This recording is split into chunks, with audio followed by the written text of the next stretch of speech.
Two men found hanging from trees in Mississippi on the same day. Mississippi is reeling after two separate but eerily similar tragedies unfold on a Monday, leaving families, friends, and entire communities searching for answers.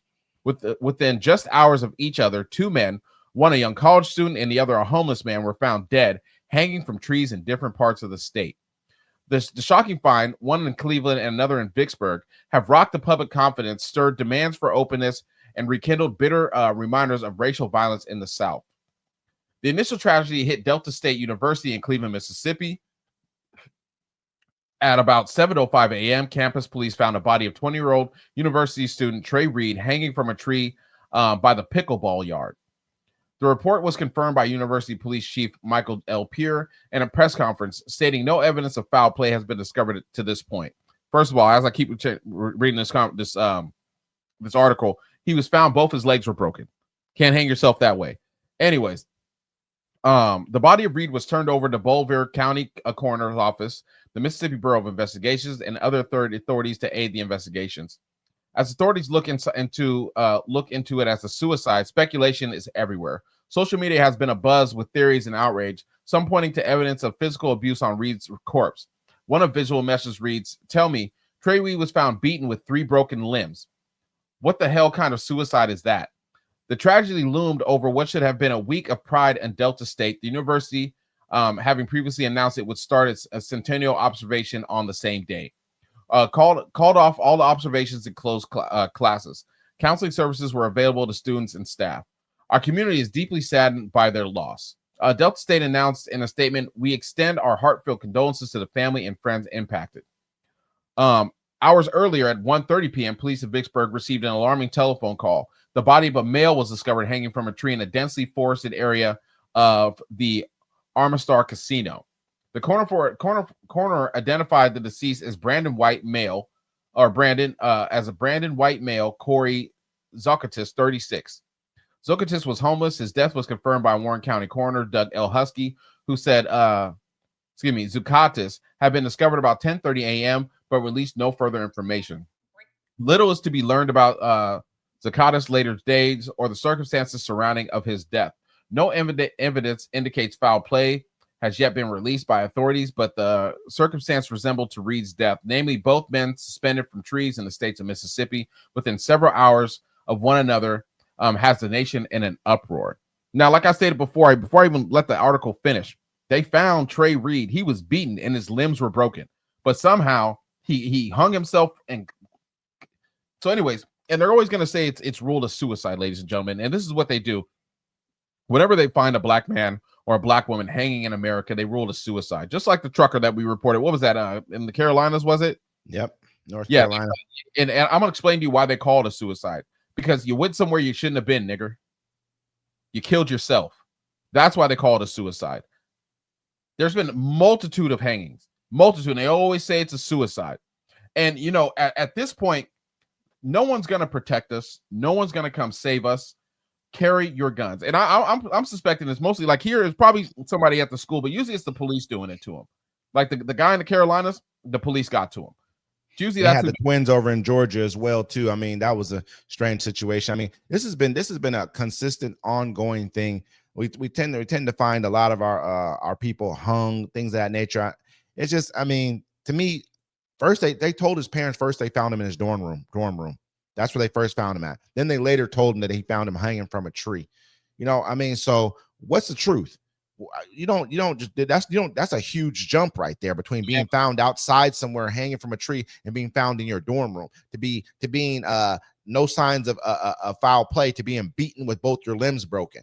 It doesn't make any sense. I mean, how do you three limbs, brother? 3 limbs. So both his legs and one of his arms, but somehow he's wow. You're strong enough to do all this stuff to get you know what I mean? Get out of here. That's determination at that point in time. I mean, let's just be honest here. And it's happening in Mississippi. Not to say it couldn't happen anywhere in the United States, but Mississippi, it's happened in the Carolinas. They found people hanging in New York. They found people hanging in Ohio. They found people hanging all over this country. You can actually Google it and find them. They always say the same thing. Oh, they hung themselves. They'd be like, there's no sign of struggle. You want to know why? Because it was either the police that rounded them up or people pretending to be police. Allegedly.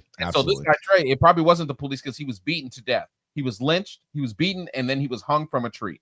Old America has never left. People need to understand they call for the Civil War, but the Civil War never ended for us. It just got smarter and got quieter, and they keep doing the same things to us. So while the rest of you are out here crying, I'm tooled up. You know what I'm saying? And one thing, you're not going to catch me on the street slipping.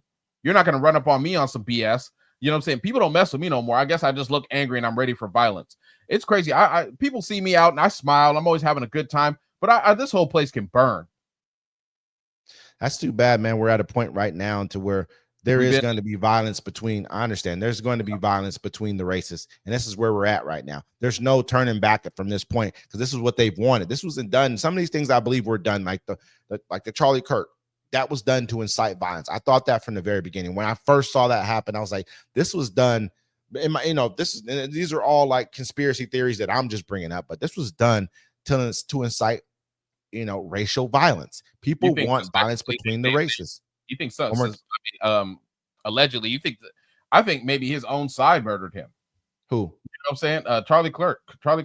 I mean, yeah, no, this is what I'm saying right now. This is exactly what I'm saying. Like, yeah, I mean, when you're coming out immediately pointing the finger at someone else, I mean, this is what you want it to be. It does, because at the end of the day, what they always say, retraction never is as loud as the actual accusation. So it doesn't matter. You can go along with what it is. Now they're pushing this whole entire, oh, he had a trans, like people act like that. Like I said, trans does not make you left leaning. That just, it's just your personal preference as a sexual preference. It has nothing to do with your politics. You don't just come out of the womb. You know how many, to be honest with you, and this is a horrible term, I don't like to use it too much, but most people who are in the closet are Republicans. It's you guys who are afraid to come out and say what you are, and that makes you a lot more angry. You got what do you got? What do you got? Us in South Carolina? What do you call her? Lady who?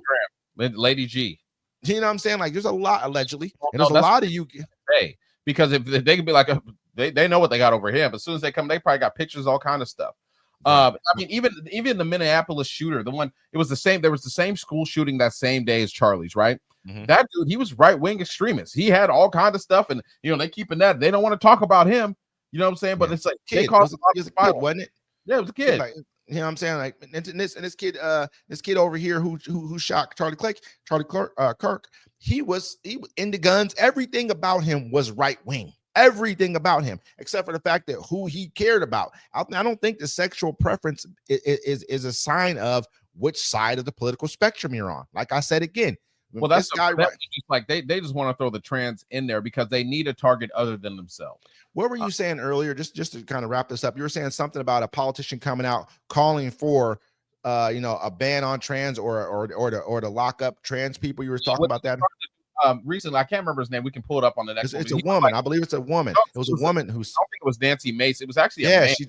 It was Mace. She came out and said something about this too. So she was like, "They hate me because I was a victim of SA, and I'm coming after them, and they should be put in straitjackets and they should be locked up." And this was what she said on camera. They were like, pretty much. I think she had a back and forth with Don Lemon. That's before she knew of what the shooter was. She thought it was just because they were saying the showcases had some stuff about trans, and so she came out there. She was talking big mad about trans people, this and this and that. And then she got online, said the same thing, and then she found out he was just a regular 22-year-old white kid. And then she changed her tone. But you see how quick they changed their tone because it was someone that looks like them. Absolutely.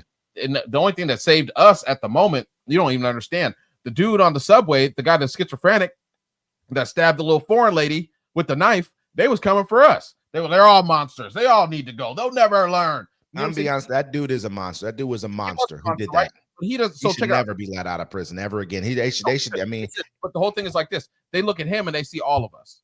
We're supposed to look at this one shooter and the one in Minnesota and see a lone wolf. But they look at them. They look at one black person committing a crime and they look at all of us. And we're all supposed to be forgiving. We're all. You don't even notice how he should be locked. Yeah, he should be locked up. I'm not gonna forgive. I'm not apologizing for shit he did. He ain't me. I don't speak for one black person doesn't speak for me, and their actions don't speak for me, and I don't speak for all of them. I'm an individual, but they don't look at it like that. And so the whole thing is like this, bro. It's like you're not going to blame me for the actions of other, but if you come at me like that, I'm going to show you what it is. You know what I'm saying? And with that, ladies and gentlemen, it's uncommon courtesy. Until next time. It's been 240 days since the occupation. Since the occupation.